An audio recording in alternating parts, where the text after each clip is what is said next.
पागल बनाई बेकार पतर की पागल। हेलो हेलो, हम संतोष बेतिया से बोलतानी। काहे जान ढेर दिन हो गल मिले उले आइबू हो मरले बिया माई हो का ई बात बा।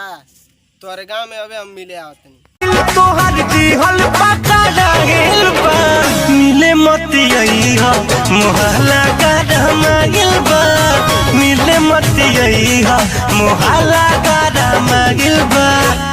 जान हमारे एगो बात सुना। हमरा खाती असलैका खुदाता हो जाई शादी राजा ऐसन बुझाता। गोरी गोरी तोहर प्यार गोरी तोहर प्यार गोरी तोहर प्यार नैना से चैना गइल दिल से करार नैना से चैना गइल दिल से करार गोरी तोहर प्यार गोरी तोहर प्यार। अरे ही लाला रे ही लाल। क्या हुआ बच्चा?